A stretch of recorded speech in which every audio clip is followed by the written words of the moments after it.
Nobres amigos, tudo bem com vocês? Espero que vocês estejam super bem. Nós vamos tratar a respeito neste vídeo sobre a questão do controle dos atos administrativos por meio de mandado de segurança. Claro, já de início, já vou deixar claro que o mandado de segurança não é o único remédio adequado para o controle dos atos administrativos, ou seja, promovidos pelo poder público. Nós temos ação civil pública, nós temos uma ação popular, nós temos um habeas corpus, sei lá, pode ser também, inclusive o habeas corpus é também um remédio constitucional, mas não visa especificamente o que tem a mesma tutela do mandado de segurança, claro que visa também uma prisão ilegal, né? Aí nós vamos um dia tratar a respeito sobre um habeas corpus. Agora, no tocante ao mandado de segurança, ao controle dos atos administrativos, é essencial que nós tenhamos em mente como é realizado o controle. E de modo resumido, vou falar aqui para vocês que o controle dos atos administrativos ele pode ser tanto interno, pelo próprio órgão, ele pode utilizar, se verificada uma ilegalidade ou mesmo um ato acima do que a lei permitir, nada impeça que ele mesmo possa fazer a readequação dos seus atos. Por outro lado, nós temos o controle externo. O controle externo tanto pode ser realizado pelos tribunais, né? No tocante, os tribunais podem reavaliar pelo Poder Judiciário ou mesmo por controle externo, pelo Tribunal de Contas, por exemplo. Então seria essa espécie, esse sistema de controle interno e controle externo. Isso nada impediria. O controle interno também pode ser salientar, por exemplo, o direito de petição. Qualquer cidadão pode fazer o seu direito de petição, promover um questionamento específico, um processo administrativo. Isso seria o seu controle interno. Não é? Isso seria o controle interno da administração pública. Agora, a intervenção do Poder Judiciário para servir como exemplo, com o máximo equilíbrio, deve-se observar todos os princípios constitucionais consagrados em nossa Constituição Federal. Primeiro, princípio da legalidade, impessoalidade, moralidade administrativa, inafastabilidade da jurisdição, que isso também está previsto na nossa Constituição, e a questão a partir deste apontamento da inafastabilidade, ou seja, o Poder Judiciário deve analisar o caso concreto para expurgar um ato ilegal ou um ato abusivo proveniente do poder público. E aí, a partir deste foco, é que se deve se observar esse controle, esse mecanismo de controle, seja aí o controle mais pautado para a utilização de um instrumento que é muito importante, né, conforme já dito. Tanto poderia ser uma ação popular, uma ação civil pública, isso vai depender do caso concreto, mas o mandado de segurança detém de provas pré-constituídas, deve trazer todas as provas necessárias para expurgar aquela norma, aquele ato administrativo, aquela decisão absurda que contraria diretamente tanto a Constituição ou mesmo uma norma específica. Então, nós temos essa questão do controle dos atos administrativos por si só são muito importantes. Um exemplo claro, o servidor público que teve o seu afastamento de modo abrupto pelo seu superior hierárquico, ou mesmo uma transferência indevida, né, para atuação em determinado setor, departamento, somente pelo simples fato que ele não gostou daquele servidor público, ou não gosto daquele cara e eu não quero trabalhar mais com ele. E faz esse afastamento sem justificativa. E existe também outro detalhe importante, que existe a teoria dos motivos determinantes da norma, teoria dos motivos determinantes dos atos administrativos especificamente, que faz com que esse controle fique ainda mais, como se diz, mais forte possível, mais robusto. Por quê? Porque se eu tenho que atuar de determinada forma, porque nós temos o ato administrativo, inclusive, seja um ato vinculado, ou seja, está previsto na lei, ou mesmo um ato discricionário, ou seja, por conveniência e oportunidade, ele vai atuar com essa questão de juízo. Mas não significa que todos esses dois atos administrativos sejam um juízo discricionário, um juízo livre, ao livre-arbítrio do poder público fazer o que quer. Então, os dois, tanto o ato vinculado quanto o ato no tocante ao ato discricionário, por conveniência e oportunidade, eles estão pautados na lei. Então, se está fora da lei, obviamente, o controle desses atos administrativos, eles deverão, obviamente, trazer que o Poder Judiciário, na verdade, possa adentrar ao mérito e verificar essa ilegalidade ou abuso de poder. Então, o controle, ele diz respeito tanto dos atos discricionários quanto por atos vinculados. Então, esse seria esse primeiro contorno inicial que eu devo trazer a respeito desse vídeo.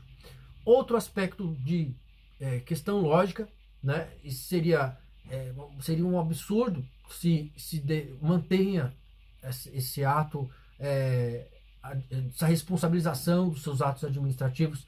E aí, imagina o Poder Judiciário não poder adentrar ao mérito por conta de usurpação do poder, ou mesmo ativismo judicial. Eu tenho que adentrar ao mérito do Poder Executivo, do Poder Legislativo. Não é exatamente este o problema. Claro, o juízo de ponderação deverá ser observado cada caso concreto. Então, o juiz, ao analisar o caso, ele vai verificar se o ato administrativo, ele realmente, eu tenho que adentrar ao mérito, vai ser além daquilo que o próprio decreto ali, ainda que ilegal, tem que estabelecer. Então, esse juízo de ponderação, essa valoração dos motivos determinantes da norma, são fundamentais. E aquele exemplo que eu citei do servidor público que teve a sua transferência de forma abrupta por seu superior hierárquico, logo, ele deverá vir por meio de portaria, por meio de qualquer ato administrativo específico, o motivo da transferência daquele servidor. Se ele não trouxe um motivo, se ele não trouxe elementos necessários, sem ter a questão de vingança ou mesmo qualquer situação, isso torna-se um ato anulável. Isso pode ser viável de discussão na via judicial. Por exemplo, também dois outros exemplos: concurso público, imagina o candidato ter sido eliminado porque tinha boletim de ocorrência. Isso também serviria muito bem para o controle dos atos administrativos.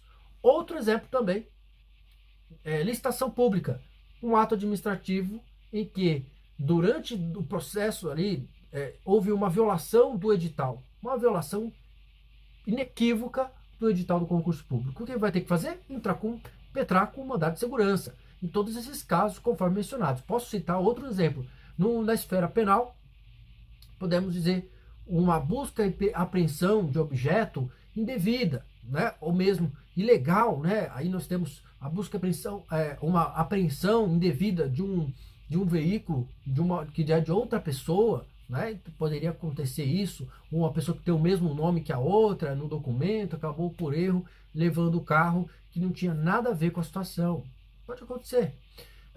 Esfera ambiental também, as situações que lá, principalmente no licenciamento ambiental, nós temos que citar um exemplo aí para você entender, um processo que deu um erro, um problema muito grave, aí o Poder Judiciário tem que adentrar, sendo a última razão de ser para que o controle dos atos administrativos sejam devidamente pautados em lei. Agora, que eu ponho para dizer, nós temos também a lei de introdução às normas do direito brasileiro. Então, esse seria a grande importância, o artigo 20. Eu vou colocar na tela para a gente estudar juntos, porque é muito importante. Artigo 20.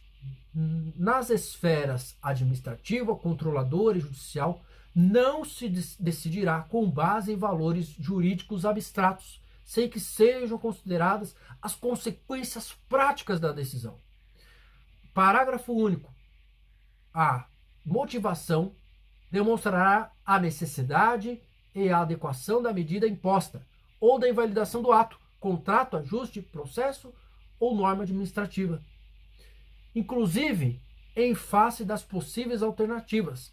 Então, é muito interessante isso. E eu trago também uma lição do professor Daniel Scarnioni, né, que ele é juiz de Brasília e também tem um livro de direito civil. Eu acho isso interessante ele trazer os seus contornos. Vou colocar na tela também essa questão desse artigo 20, que ele faz esse breve comentário. Vamos lá.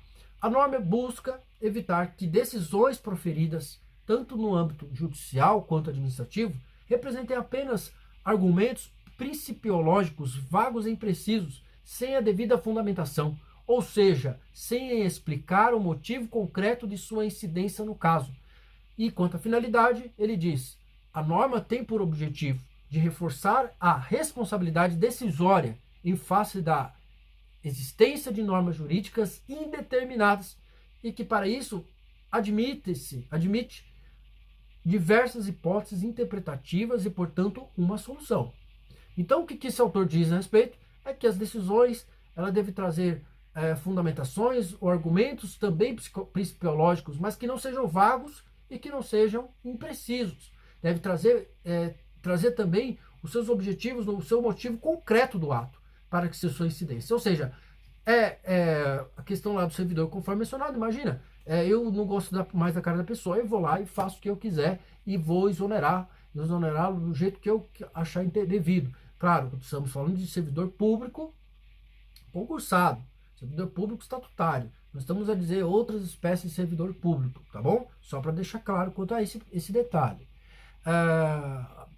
Na prática, né, a falta de motivação dos atos administrativos, ele pode, portanto, ensejar o controle do Poder Judiciário, que expurgará o ato ilegal ou abusivo do poder. Inclusive, nós temos ali observar que uma decisão abstrata dos atos administrativos são contrários aos princípios norteadores da administração pública, violando por via de consequência o artigo 20 da Lei de Introdução às Normas do Direito Brasileiro, como regra ali, e também como princípio, há diversos princípios, moralidade, impessoalidade, eficiência, e aí no caso, se tem do servidor público, poderia ser a violação da moralidade administrativa, e também tanto também da eficiência, e também outro princípio, né, que é muito importante, a legalidade dos seus atos, e aí temos também a impessoalidade, né, porque imagina se comprovada o afastamento daquele servidor, aí nós temos um erro grave. Então, esse erro gravíssimo deve ser observado nesse juízo de ponderação no mandado de segurança, observando-se também as provas pré-constituídas promovidas pelo impetrante, pelo autor da ação. Então é isso. Eu encerro esse vídeo agradecendo você que nos assistiu. Em breve vamos tratar a respeito também sobre alguns pontos importantes da lei do mandado de segurança, tá bom? Um forte abraço.